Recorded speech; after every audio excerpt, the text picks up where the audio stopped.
The reflection in the floor-to-ceiling windows of the penthouse showed a life most people would kill for. The bespoke suit, the skyline of Chicago glittering like scattered diamonds, and the chilling silence of a marriage that had been dead for years. Ethan watched his wife, Sarah, laugh at her phone screen, a soft, intimate sound she hadn't gifted him in a decade, unaware that the notification lighting up her face was the final crack in their fragile facade. It wasn't the betrayal that broke him. It was the realization that he had become a ghost in his own home, haunting a woman who looked right through him. If you've ever felt the crushing weight of being invisible to the person you love most, stay with me. There are broken pieces of truth here that we need to pick up together, and the journey to healing often starts with the hardest goodbye. The silence in the penthouse on the 42nd floor wasn't peaceful. It was heavy, pressurized, like the air inside a submarine descending too deep. Chicago's winter wind howled against the reinforced glass, a stark contrast to the climate-controlled perfection inside, where Ethan Vance stood by the kitchen island, meticulously plating a dish of seared scallops. He checked his watch. 7 p.m., she was late. Again. The sound of the front door unlocking cut through the quiet. The click of high heels on the marble floor followed. Sharp, rhythmic, aggressive. Sarah walked in, bringing with her a gust of cold air and the cloying scent of Santal 33, a perfume Ethan knew she didn't wear for him. "You're still home?" Sarah didn't look at him. She dropped her keys on the console table and shrugged off her coat, revealing a backless black dress that hugged her frame in a way that used to make Ethan's breath hitch. Now, it just looked like armor. "It's Tuesday, Sarah," Ethan said, his voice low, steady. "I made dinner. You said you'd be free." Sarah scoffed, walking past the kitchen without a glance at the food he had spent 2 hours preparing. She headed straight for the wine fridge, pouring herself a glass of Pinot Noir with trembling hands. "God, Ethan, do you ever stop? I have a life, a career. I don't punch a clock and come home to play house like you." Ethan wiped his hands on a towel, leaning back against the counter. He watched her drink, gulping, really. She was nervous. "Is that what we're doing? Playing house?" "I don't have the energy for your philosophical whining tonight," she snapped, turning to face him. Her eyes, once warm hazel, were now hard and glassy. "I have a gala for the magazine, the grand opening at the Julian Tower." The name hung in the air between them. Julian. Ethan felt a muscle in his jaw tighten. He knew Julian Thorne. Everyone in Chicago knew the real estate mogul, but Ethan knew him differently. He knew Julian was the reason Sarah had changed her password 3 times in the last month. He knew Julian was the reason work trips had become frequent on weekends. "I can change," Ethan offered, testing the water, though he already knew the depth. "I have my tuxedo pressed. I can be ready in 10 minutes. Sarah laughed. It was a cruel, short sound. She looked him up and down, her gaze lingering on his simple gray sweater and worn jeans with undisguised contempt. "You?" she asked, a smirk curling her lips. "Ethan, look at yourself. You're an invisible freelance draftsman. You draw lines for other people's dreams. Julian, the people at this party, they are the ones who build the skyline.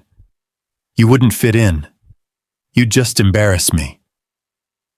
She walked closer, the smell of wine and expensive perfume assaulting his senses. She reached out, patting his cheek, not with affection, but with the condescension one might show a slow child. "Stay here," she whispered, her voice dripping with toxic sweetness. "Eat your scallops. Watch some TV. Don't wait up." As she turned to leave, her phone buzzed on the marble counter where she'd left it. The screen lit up. Ethan didn't mean to look, but the bold letters were impossible to miss against the dark background. Sender: Julian. Message: hurry up, babe. I'm waiting in the limo. Leave the dead weight at home. Sarah snatched the phone, a flash of panic crossing her face before she masked it with anger. Stop spying on me! You're pathetic! She grabbed her clutch and stormed towards the door. The sound of the latch clicking shut echoed like a gunshot. Ethan stood alone in the vast, dim kitchen. He looked at the scallops, now cooling on the ceramic plates. He looked at his reflection in the dark window, a man who had diminished himself so his wife could shine, only to be blinded by her glare. He walked over to the table, picked up the plate of food, and slowly scraped the contents into the trash. The ceramic made a dull thud against the bottom of the bin. He wasn't angry. That was the strange part. The anger had burned out months ago, leaving behind a cold, hard clarity. He looked around the apartment, the Italian furniture, the abstract art, the life he had built to please her. It didn't feel like home anymore. It felt like a waiting room for a tragedy. Ethan pulled his phone from his pocket.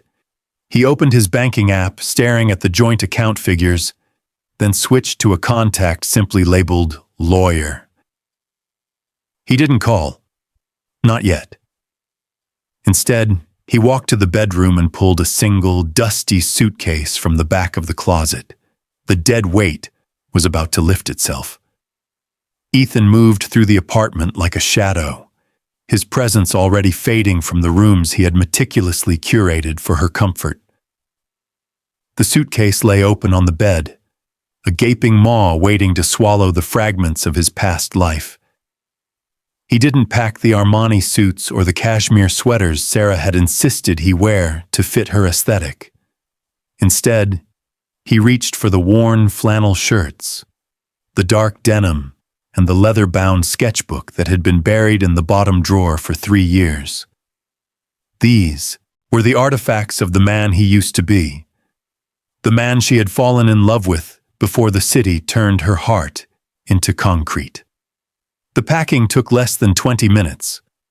A decade of marriage, distilled down to 30 pounds of luggage. He walked into the home office, the room where he was supposedly dabbling in minor freelance work. He sat at the desk and booted up his laptop one last time. His fingers flew across the keyboard, executing a sequence he had mentally rehearsed a dozen times. Joint bank accounts, frozen.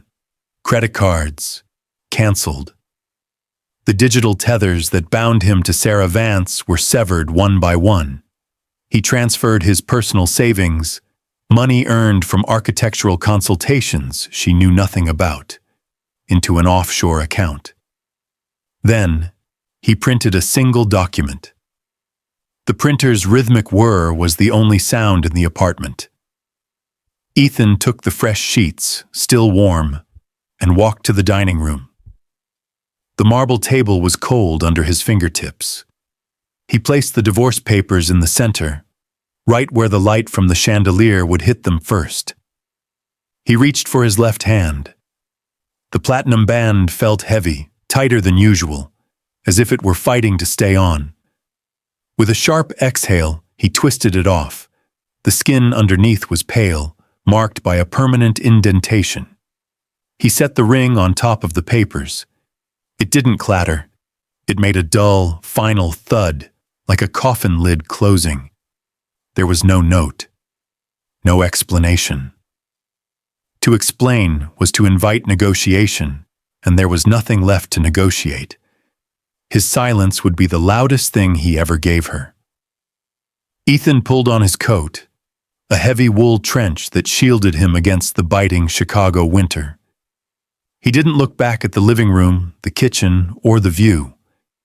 He simply walked to the front door, placed his key fob on the console table, and stepped out. The elevator ride down 42 floors felt like a decompression chamber. When the doors slid open, the lobby was quiet. The night doorman, an older man named Henry who had always had a kind word for Ethan, looked up from his desk. "Mr. Vance? Heading out late?" Henry asked, his eyes crinkling with confusion at the sight of the suitcase. "Just leaving, Henry," Ethan said.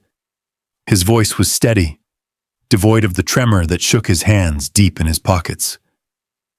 "If Mrs. Vance asks, tell her. Actually, don't tell her anything." "Is everything all right, sir?" "It is now," Ethan replied. He pushed through the revolving doors and into the biting wind. The cold slapped his face, sharp and awakening. It felt real, unlike the air-conditioned purgatory he had just escaped. A black sedan was waiting at the curb, its engine idling, exhaust pluming into the gray air. Ethan tossed his bag into the trunk and slid into the back seat. "O'Hare Airport," he told the driver. "International Terminal." As the car pulled away, merging into the stream of red taillights bleeding down Michigan Avenue, Ethan didn't turn his head to look up at the penthouse windows. He watched the city blur past him, the restaurants where they had dined, the parks where they had walked, the corners where they had once kissed. He was erasing the map of his pain, street by street. He took his phone out, scrolled to Sarah's contact, and hovered his thumb over the screen. For a second, a phantom ache throbbed in his chest, the last gasp of a dying love. Then, he pressed block. He powered the device off and tossed it onto the seat beside him. The ghost of Ethan Vance had officially left the building. The morning sun sliced through the blinds of the penthouse, unforgiving and bright. Sarah fumbled with her keys, the metal scraping loudly against the lock before the door finally swung open. She stepped inside, dropping her clutch on the floor and kicking off her heels in the hallway. Her head throbbed, a cocktail of champagne, exhaustion, and the lingering adrenaline of a night spent in Julian's penthouse suite. "Ethan!" she called out, her voice raspy. She expected the familiar sounds of morning, the hiss of the espresso machine, the smell of toast, the rustle of a newspaper. Silence greeted her. A thick, settled silence that felt different than usual. It wasn't just quiet, it was vacant. She walked into the kitchen, rubbing her temples. The countertops were pristine. No coffee cup waited for her, no note. The blinds were still drawn tight. Irritation flared in her chest. Was he punishing her with a silent treatment? It was so typical of him. Passive-aggressive withdrawal instead of a real fight. "I'm not in the mood for games, Ethan," she muttered, opening the fridge to grab a bottle of Voss water. "If you're hiding in the guest room, stay there." She twisted the cap off and took a long drink, the cold water soothing her parched throat. As she turned, her gaze swept across the dining room table. That was when she saw it. The light caught the platinum band, making it gleam against the dark wood. Next to it sat a neat stack of papers. Sarah froze. The water bottle halted halfway to her mouth. She walked over slowly, the irritation morphing into a cold curiosity. She picked up the ring. It felt light in her palm, lighter than the weight of the vows it represented. Then, she looked at the documents. Petition for dissolution of marriage. She scanned the pages, her eyes skipping over the legal jargon to the bottom of the last page. Ethan's signature was there, sharp, angular, unwavering, and next to it, a date. Yesterday. He hadn't just left. He had abdicated. Sarah read the clauses regarding assets. He had waived his right to the apartment. He had waived spousal support. He had left her everything, the furniture, the art, the debt, the image. He had taken nothing but himself. A laugh bubbled up in her throat, involuntary and sharp.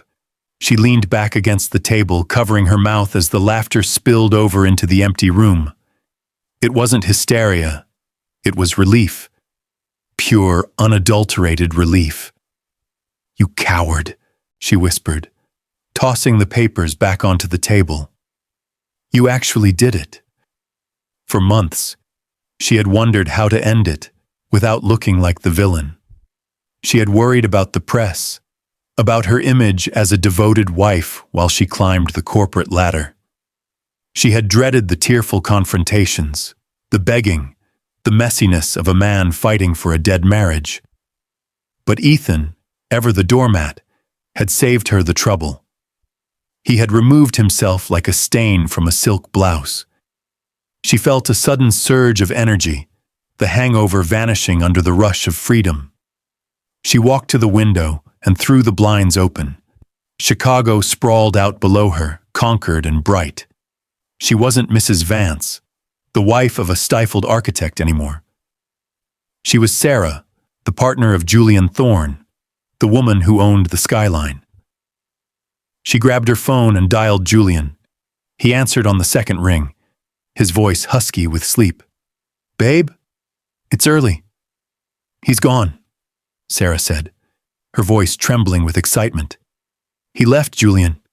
Signed papers, ring on the table, he just vanished." There was a pause on the line, followed by a low chuckle. "Well, that was easier than expected. I told you he didn't have the stomach for a fight." "I'm free," she said, saying the words aloud for the first time. They tasted sweet. "Tonight, let's go to the aviary. I don't care who sees us anymore. I want everyone to see us." "Wear the red dress," Julian replied smoothly. "Let's celebrate your liberation." Sarah hung up and looked at the empty apartment one last time. She didn't feel the absence of the man who had loved her for 10 years. She only felt the space he had left behind, space she could finally fill with her own ambition. She pushed the wedding ring aside with the tip of her manicured fingernail, treating it like a crumb left after a meal, and walked away to get ready for her new life. She didn't know yet that freedom without a foundation is just a free fall waiting to happen. 2 years had passed, and the view from Julian's penthouse was objectively better than the one Sarah had shared with Ethan. It was higher up, the glass was thicker, and the address carried a weight that opened doors all over Chicago. Yet, on this particular rainy Tuesday, the gray sky felt oppressive, pressing against the windows like a physical weight. Sarah sat at the sprawling glass dining table, surrounded by piles of proofs for the upcoming September issue. Her laptop screen glared back at her with a crisis she didn't know how to solve. A major advertiser was threatening to pull out over a controversial editorial piece, a piece Ethan would have flagged as risky 3 months ago.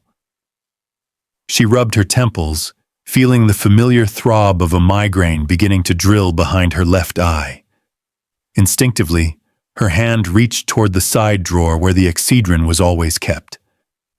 Her fingers met only smooth, empty wood. She froze. For 10 years, the bottle had simply been there.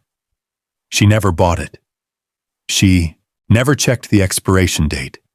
It was just one of the 1,000 invisible mechanisms Ethan had maintained to keep her machine running. Now the drawer was empty, and the pain was sharp and real. "Do you have to type so loudly?" The voice came from the living room. Julian was lounging on the white leather sofa, scrolling through his phone. He looked immaculate, even on a Tuesday morning. Cashmere sweater, tailored slacks, hair perfectly coiffed. "I'm working, Julian," Sarah snapped, though the bite in her voice lacked its usual venom. She was tired. "The Estée Lauder deal is falling apart.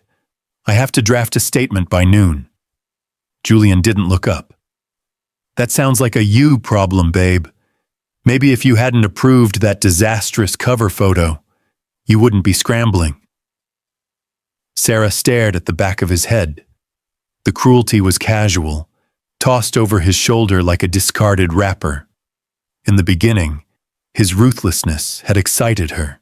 She thought it matched her own. Now she realized it was just a lack of empathy. I could use some advice, she said, her voice softer, bordering on desperate. How would you handle the press? Julian finally turned. He looked at her with a mixture of boredom and mild distaste. I hire people to handle the press, Sarah. I don't do the grunt work. And frankly, seeing you so frazzled, it's not exactly a turn-on. He stood up, walking over to the mirror to adjust his collar. I'm having lunch with the investors for the River North project. Don't wait up, and fix your face before tonight. You look 5 years older when you frown. The door clicked shut. The silence rushed back in, but this time, it wasn't the triumphant silence of freedom she had felt 2 years ago. It was a hollow, echoing void. Sarah looked down at her laptop. The cursor blinked, mocking her. How did I used to do this? She wondered. Then, the memory hit her. She didn't. She remembered late nights in the old apartment, pacing the floor while Ethan sat at the kitchen island, revising her emails. Too aggressive, he would say gently, handing her a cup of chamomile tea. Try this phrasing. It makes them feel heard, but keeps you in control. She would take the credit, and he would take the empty cup to the sink. Sarah pushed the chair back and walked to the window. Rain streaked the glass, distorting the city lights below. Her phone buzzed on the table, a notification from Instagram. It was a tag in a photo. She picked it up. A young model, barely 22, had posted a selfie from the passenger seat of a car. The interior was unmistakable, black leather with red stitching. Julian's Aston Martin. The caption read, Morning drives and business talks. Hustle. Sarah stared at the image. The dashboard clock in the photo showed 9:30 a.m. Julian had been in the shower at 9:30 a.m. A cold numbness spread through her chest, displacing the anger. It wasn't the shock of betrayal. She had suspected it for months. It was the humiliation of knowing she had traded a man who worshipped the ground she walked on for a man who treated her like a depreciating asset. She looked at her reflection in the dark window. The woman staring back was dressed in Chanel, wearing diamonds, and standing in a multi-million-dollar apartment. But her eyes were haunted. Ethan, she whispered, the name slipping out before she could stop it. But the name just bounced off the cold glass and faded into the luxury that was slowly suffocating her.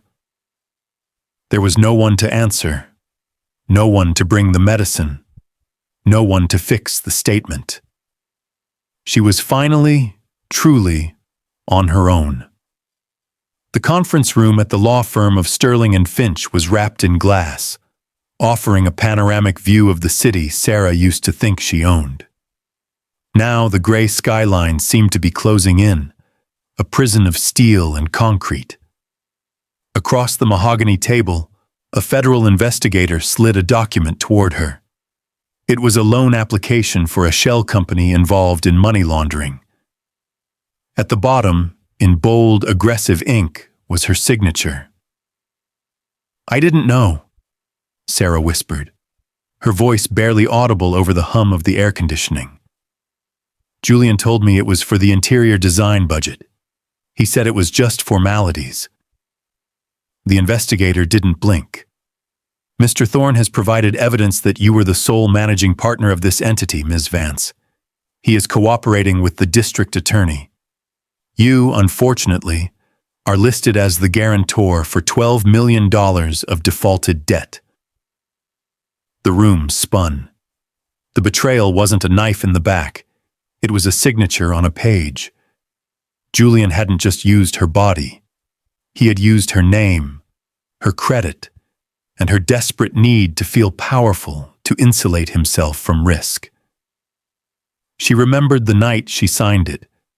Distracted, holding a glass of champagne, laughing at something he whispered in her ear, too arrogant to read the fine print. Ethan always read the fine print. Ethan read every line, The fall was swift and brutal. 2 hours later, she stood in the office of the editor-in-chief. The woman who had mentored her, who had toasted to her vision at the gala 2 years ago, wouldn't even meet her eyes. "The board has voted, Sarah," the editor said, shuffling papers to avoid looking at the tear-stained woman in front of her. "We can't have a creative director indicted for fraud. It goes against our brand values. Security will escort you out." There was no farewell party, no golden parachute, just a cardboard box filled with awards that now felt like cheap plastic and a framed photo of herself she had to take off the wall. By 5 p.m., Sarah was standing on the curb outside the office building. It was raining, a cold, sleeting Chicago rain that soaked through her coat in seconds. Her phone, once buzzing with invitations and praise, was silent except for notifications from her bank app. Insufficient funds. Account frozen. She had nowhere to go. The penthouse locks had been changed an hour ago by the bank. Julian's number was disconnected. The friends who drank her wine and rode in her limo had suddenly stopped reading her messages. Shivering, she clutched the wet cardboard box to her chest, trying to shield the few remnants of her life from the downpour. She walked aimlessly toward the subway station, her heels clicking an uneven rhythm on the slick pavement. She was just another face in the crowd now, stripped of the armor of wealth. As she waited for the light to change at the corner of State and Lake, her eyes drifted to a newsstand sheltered under an awning. The magazines were arranged in neat rows. Her own magazine was there, but it was the one next to it that stopped her heart. Architectural Digest. The cover featured a breathtaking structure, a glass and timber sanctuary perched on a cliffside in the Pacific Northwest, glowing with warm, inviting light against a twilight sky. It was a masterpiece of solitude and connection. The headline screamed in bold white letters, "The Silence of Space. How the Elusive EV is Redefining American Architecture." Sarah stepped closer, ignoring the rain dripping down her nose. She knew those lines. She knew the way the light hit the wood. She had seen sketches of that house on napkins, on the backs of envelopes, on the drafting table she used to complain was cluttering their living room. E.V. Ethan Vance. He hadn't just survived without her. He had ascended. While she was drowning in the noise of her own ego, he had built a cathedral in the silence she left behind. The light changed to walk, but Sarah didn't move. She stood there, a ruined woman in a soaking wet designer coat, staring at the success of the man she had thrown away like trash. The realization hit her harder than the cold. She hadn't been his anchor. She had been his cage. And now that he was free, he was flying. 5 years is a lifetime in Chicago. It is enough time for skyscrapers to rise from empty lots, for fortunes to evaporate, and for a woman like Sarah Vance to become invisible. The Gold Coast room at the Drake Hotel was a sea of black ties and silk gowns, humming with the murmur of old money. Sarah adjusted the heavy tray on her shoulder, wincing as the strap of her ill-fitting uniform dug into her skin. Her feet, swollen in cheap orthopedic shoes, throbbed against the plush carpet. At 37, she looked 45. The stress lines around her mouth were etched deep, and her once glossy hair was pulled back into a severe, fraying bun. "Table 4 needs a refill on the Sauvignon Blanc." "Move it!" the floor manager hissed into her earpiece. "Yes, sir," Sarah whispered, keeping her head down. She had learned the art of becoming furniture. Don't make eye contact. Don't speak unless spoken to. Pour, clear, retreat. It was a survival mechanism she had perfected after the bankruptcy, the community service, and the 3 years spent scrubbing floors in dingy diners before landing this respectable gig. She navigated through the crowd, dodging the elbows of men who reminded her of Julian, men who smelled of expensive cologne and entitlement. She approached table 4, the VIP table directly in front of the stage. As she uncorked the bottle, her hands trembling slightly from fatigue, the lights in the ballroom dimmed. A spotlight cut through the darkness, illuminating the podium. "Ladies and gentlemen," the announcer's voice boomed, rich and theatrical. "Tonight, we honor a visionary, a man who understands that architecture is not just about shelter, but about the soul. Please welcome the winner of this year's Global Design Excellence Award, Mr. Ethan Vance." The bottle slipped. It wasn't a clumsy mistake. It was a physical rejection of reality. Her fingers simply ceased to function. The bottle of Sauvignon Blanc hit the edge of the crystal ice bucket, shattering with a sound that seemed to silence the entire room. Glass flew. Wine sprayed across the pristine white tablecloth like spilled blood. "Oh my God!" a woman at the table shrieked, jumping back. Sarah stood frozen, her breath caught in a throat that felt like it was closing up. She didn't look at the mess. She didn't look at the furious manager sprinting toward her. Her eyes were locked on the stage. He was walking up the steps. He looked different. The slight stoop in his shoulders, the posture of a man constantly apologizing for his existence, was gone. He stood tall, filling out his tuxedo with an effortless grace. His hair was graying at the temples, lending him an air of distinguished authority. But it was his face that stopped her heart. The softness was still there, but the weakness had vanished, replaced by a calm, steely resolve. Ethan stopped at the podium. He didn't look at the audience immediately. He looked down at the commotion at table 4. For a heartbeat, time suspended. Sarah felt the heat of the spotlight bleeding onto her, exposing her cheap uniform, her terrified face, her ruin. She wanted the floor to open up and swallow her whole. She wanted to run. But she was paralyzed by the sheer gravity of his presence. Ethan's gaze swept over the table, over the shattered glass, and landed squarely on her. There was no shock in his eyes, no anger, no pity. He looked at her with the polite, distant curiosity one might offer a stranger who had caused a minor inconvenience. It was a look of total and absolute unrecognition, not because he didn't know who she was, but because she no longer mattered enough to register as a person from his past. He held her gaze for 1 second, a second that flayed her soul open, and then he turned back to the microphone. "Thank you," Ethan said, his voice steady and warm, filling the room. "Building a foundation takes patience. Sometimes you have to clear away the rubble before you can create something that lasts." The room erupted in applause. Sarah dropped to her knees, not to pray, but to pick up the shards of glass with her bare hands, hiding her face in the shadow of the tablecloth as the tears finally came. "Get up," the floor manager whispered, his voice vibrating with suppressed rage. He gripped Sarah's arm hard enough to bruise, hauling her to her feet. "You don't get to hide on the floor. Get a fresh napkin. Get a fresh bottle. You finish this table, and then you get out of my sight forever."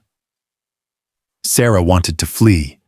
Every instinct screamed at her to run out the service exit and disappear into the rainy night. But her legs were leaden, and the fear of losing even this meager paycheck, her only lifeline, kept her rooted. She wiped her hands on her apron, grabbed a new bottle of Cabernet, and walked back toward table 4. Ethan had returned to his seat. He sat with the relaxed confidence of a man who owned the room, listening to a silver-haired man beside him discuss urban zoning laws. He didn't look up as Sarah approached. She moved to his right side. The scent of him hit her. Clean linen, cedarwood, and the faint, familiar warmth of his skin. It was a smell she used to push away. Now it smelled like a safety she had forfeited. "Wine, sir?" Her voice was a cracked whisper. Ethan paused his conversation. He didn't turn his head. He simply tapped the base of his crystal glass with one finger. "Please." Sarah leaned in. Her hand shook violently. The neck of the bottle chattered against the delicate rim of the glass, a tiny, humiliating sound that seemed to echo in the lull of conversation. She held her breath, willing her muscles to steady, terrified of spilling red wine onto his pristine tuxedo. She watched the dark liquid rise in the glass, terrified that at any moment he would grab her wrist, expose her face to the light, and say, "Look, everyone, this is the woman who threw me away." But he did nothing. He sat perfectly still, allowing her to serve him with the detached patience one grants a clumsy servant. It was worse than anger. It was erasure. To him, she was just a pair of trembling hands and a uniform. "Ethan, I must ask." A woman across the table chimed in, leaning forward with a dazzling smile. She was young, beautiful, and looked at Ethan with hungry admiration. "Your speech was so moving, but you're such a mystery. No family mentioned, no partner. Surely there's someone behind your success." Sarah froze. She had finished pouring, but she couldn't step away. She stood just behind his shoulder, trapped in the orbit of the conversation. Ethan took a slow sip of the wine Sarah had just poured. He set the glass down, his movement deliberate. "I was married once," he said. His tone was conversational, devoid of bitterness. "Oh?" The woman raised an eyebrow. "What happened? If you don't mind me asking." Sarah closed her eyes. Here it comes, she thought. The revenge. The story of the cheating wife, the bankruptcy, the betrayal. She braced herself for the blow. "We wanted different things," Ethan said calmly. "She wanted a life that glittered. I wanted a life that mattered." "Sounds like a tragic loss," the silver-haired man commented sympathetically. Ethan smiled, a faint, polite curve of the lips that didn't reach his eyes. "Not a loss, really. She was actually the most influential teacher I ever had." Sarah's breath hitched. She opened her eyes, staring at the back of his neck. "What did she teach you?" the young woman asked softly. Ethan turned the stem of his wineglass, watching the light refract through the red liquid. "She taught me the value of empty space," he said, his voice dropping an octave, carrying a gravity that silenced the table. "She taught me that holding on to something dead only rots the foundation. She taught me how to walk away." He paused, and for a split second Sarah felt the air shift, as if he knew exactly who was standing behind him. "And for that," he finished, raising his glass slightly as if in a toast to a ghost, "I am grateful." The table murmured their agreement, impressed by his wisdom. Sarah felt the blood drain from her face. He hadn't insulted her. He hadn't yelled. He had simply reduced their 10 years of marriage, and her entire existence, to a necessary mistake in his journey to greatness. She wasn't a villain. She was just a stepping stone he had kicked aside to climb higher. "More wine for the lady?"